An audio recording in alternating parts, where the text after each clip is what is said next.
जय हिंद दोस्तों, मैं विकास आपके अपने द स्टाइल अप चैनल पर स्वागत करता हूं। जिन साथियों को पेपर बचा है उनसे मैं बोलना चाहूँगा, छोटी सी वीडियो ये 5 मिनट की आपके लिए बहुत काम की साबित हो सकती है। आप इसको ज़रूर देखें। और इसमें मैं एक बहुत ही इंपॉर्टेंट चीज़ के बारे में बात करने वाला हूँ, जिससे मतलब ये बहुत ही उथल पुथल हो रहा है। मतलब क्यों हो रहा है? जैसे कि लड़कों के या अपने साथियों के टेस्ट में नंबर बहुत ज़्यादा आ रहे हैं या अच्छे आ रहे हैं और पेपर में वो बहुत कम स्कोर कर पा रहे हैं। तो इसके ऊपर मैं आपको अच्छे से बताऊँगा कि ऐसा हो क्यों रहा है और मतलब ऐसा क्यों, मतलब क्या करके रोका जा सकता है। इसके ऊपर मैं बात करूंगा। आप अच्छे से चीज़ों को समझें और फॉलो करें, जरूर ही आपको मतलब बहुत अच्छा एग्जाम जाएगा। जो साथी नए जुड़े उनको मैं बताना चाहूँगा, मैंने एमपी पुलिस को लेकर एक मेंटरशिप प्रोग्राम चालू किया था, वो भी अभी भी चल रहा है और जो कि चलेगा जब तक ज्वाइनिंग नहीं हो जाएगी। तो आप अगर नए हैं तो यूट्यूब चैनल को हमारे को सब्सक्राइब कर सकते हैं, और अगर आप व्हाट्सएप ग्रुप पर नहीं है तो वहाँ भी अगर ज्वाइन कर सकते हैं। जो जिनका पेपर आगे है वो जरूर ज्वाइन करें।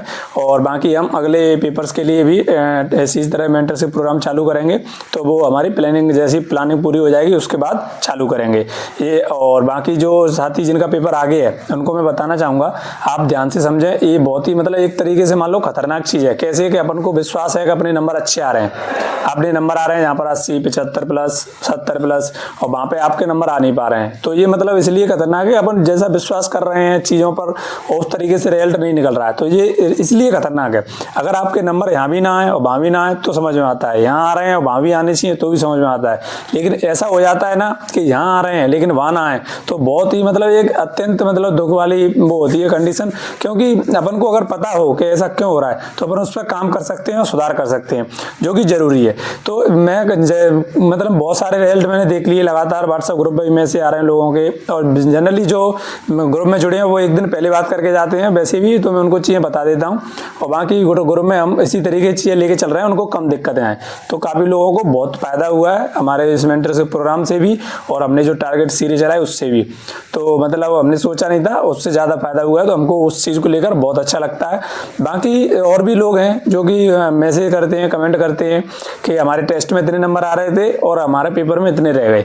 और मतलब अभी मैं बताऊँ 82 के समथिंग पेपर में 80 प्लस ही, टेस्ट में 80 प्लस ही आ रहे थे साथी के, तो उन्होंने कमेंट किया कि 68 रह गए। सोचो कितना डिफरेंस है, 80 से 68 रह गए, ठीक है। और 75 प्लस तो इतने 75 प्लस वाले तो इतने मिल जाएंगे बहुत ज़्यादा, और नंबर रह रहे हैं उनके 65 से 70 के बीच में।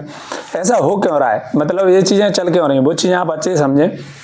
देखो मैक्सिमम चीज़ें क्या होता है कि इस टाइम पर अपन मेमोरी बेस्ड टेस्ट लगाते हैं, जो कि सही भी है, उसमें कुछ गलत भी नहीं है, पर लेकिन उसके पीछे अपन को अपना एक लॉजिक लगाना चाहिए कि किस तरीके से बनते हैं ये मेमोरी बेस्ड, और इनको मतलब क्यों लगाना चाहिए और किस तरीके से लगाना चाहिए, तो वो आपको समझना चाहिए। आप वैसे ही आंख बंद करके लगा रहे हैं कि यही पेपर है, तो आप मतलब आपका पक्का कुछ ना कुछ नुकसान होना तय है।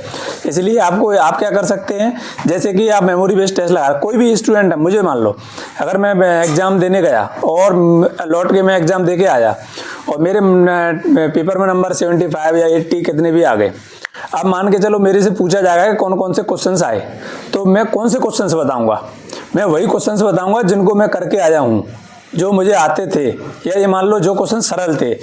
जो टफ क्वेश्चंस थे वो मुझे गिन चुनकर 2-3 याद रह पाएंगे बस, क्या ये ऐसा क्वेश्चन था जो मेरे से नहीं बना था। लेकिन मैक्सिमम क्वेश्चन वही होंगे जो मुझे आते थे, सरल थे, जो सबको याद रह जाते हैं। लेकिन रियल में तो वो क्वेश्चन जो नहीं बने थे वो बिल्कुल याद नहीं रहते, क्योंकि पता ही नहीं होता उनमें होना क्या था। जब पता ही नहीं है तो याद कैसे रहेंगे। तो मैक्सिमम वो क्वेश्चन होते हैं जो मान के चलो 80% मैंने बता दिया, 70% बता दिया, 60% बता दिया। उसके अलावा वो जो बता दिया उसी के पैटर्न के आधार पर वो बाकी क्वेश्चन रख देते हैं 40, जो कि हो गया एकदम गलत।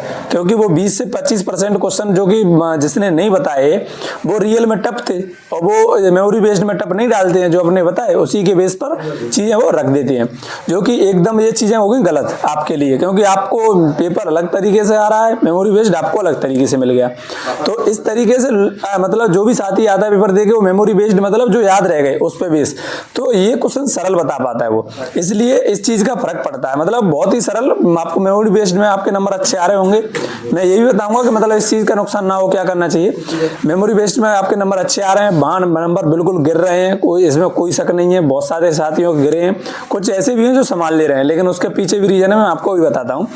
और दूसरी बात, जैसे कि मेमोरी टेस्ट आपने दे लिए, आप बिल्कुल उससे नंबर जैसे ही आ रहे हैं मोटिवेट हो रहे हैं और अच्छे से कर रहे हैं। अब ये नहीं समझा आपने कि मेमोरी बेस्ड टेस्ट मुझे देना क्यों है। मेमोरी बेस्ड टेस्ट आपको नंबर देखने के लिए नहीं देना है कि मेरे कितने नंबर आ रहे हैं। ये नंबर तो उसमें देखे जाते हैं अपने मॉक टेस्ट में और जो भी हार्ड टेस्ट अपने होते हैं उसमें, इसमें नंबर नहीं देखे जाते। इसमें क्या करना होता है, इसमें मेमोरी बेस्ड अपन टेस्ट देते हैं। जैसे भी किसी भी चैप्टर से क्वेश्चन आया तो उसका पैटर्न समझा जाता है, किस तरीके का पूछ रहा है, कोई नया तो नहीं जुड़ा, कोई नया जुड़ा तो किस तरीके का पैटर्न है उसको समझाया जाता है। और मान के चलो मैथ रीजनिंग में इसी तरीके से लेके चला जाता है। अगर आपका कोई भी चैप्टर गलत हो रहा है, जैसे पजल गलत हुआ, कैलेंडर गलत हुआ, कोई भी आपका गलत हुआ रीजनिंग में, तो आप उसको अच्छे से लिखो, उसको अच्छे से पढ़ डालो अगर आपका गलत हो रहा है। इस तरीके से मैथ में किया जाता है। लेकिन भूल कहाँ हो रही है, जीएस में। जीएस में आपसे क्वेश्चन बन गए, आप खुश कि यार इतने बन गए, इतने तुक्के लग गए, बिल्कुल ऐसा बिल्कुल नहीं करना। जीएस में वो सरल क्वेश्चन बता पा रहे हैं, टॉपिक बता पा रहे हैं, एग्जैक्ट नहीं बता पा रहे हैं। आपको क्या करना है कि मतलब जो जीएस में जो भी टॉपिक आया है वो उस टॉपिक को आपको क्या करना है, अच्छे से मतलब जहाँ भी है, जहाँ से आपने पढ़ा है या जहाँ से आपको नोट्स आपके पास, उनको अच्छे से कवर करो और गहराई से पढ़ो उसको। मतलब जो चैप्टर आया उसको गहराई से पढ़ो, ऊपर से मत पढ़ो। अगर आप ऊपर से पढ़ोगे तो मतलब आपके नंबर कम रहने के चांस है, क्योंकि जीएस रियल में हार्ड आ रही है, इसमें कोई शक नहीं है। इसलिए आप जो भी चैप्टर उसमें आ रहा है मेमोरी बेस्ड में, उसको अच्छे से करने की कोशिश करो। उससे आप बहुत अच्छे से मतलब अपनी तैयारी कर सकते हैं। अगर आप उसको नंबर को देखकर मोटिवेट हो गए और उसको लेंगे तो बहुत नुकसान हो सकता है। इसलिए आप अच्छे से ध्यान दें और अच्छे से उन चीज़ों को फॉलो करें। अगर आपका जो भी साथी दे के आ रहे हैं उनसे भी इस चीज़ को क्रॉस चेक कर सकते हैं। मैं बिल्कुल आपको चीज़ें सच बता रहा हूँ। और जो इंपॉर्टेंट टॉपिक्स थे वो उसकी हमने वीडियो भी बना दी है और अपने व्हाट्सएप ग्रुप में भी डाल दिया है। उन चैप्टर्स को गहराई से अच्छे से करके जाएं, खासकर जीएस एवं साइंस के। तो एमपी वो मैथ और रीजनिंग के आप नॉर्मल भी कर जाओगे तो भी काम चल जाएगा। बाकी चीज़ों को आप बहुत अच्छे से करके जाएं और आपका स्कोर शानदार होगा। इसलिए जो भी आपके मैक्सिमम सवाल आ रहे थे कि हमारे टेस्ट में इतने आ रहे हैं, वहाँ भी इतने आएंगे क्या, तो उसका मैंने जवाब दे दिया। वहाँ इतने अगर इसी तरीके से चले तो नहीं आएंगे। आपको जो भी चैप्टर्स आ रहे हैं उनको अच्छे गहराई से करना पड़ेगा। जीएस के जो भी चैप्टर आपको मिल रहे हैं उनको अच्छे से करना पड़ेगा। और मिलते हैं अगली वीडियो में। जय हिंद साथियों। अगर आपको वीडियो थोड़ी बहुत भी हेल्पफुल लगे तो चैनल को सब्सक्राइब कर सकते हैं।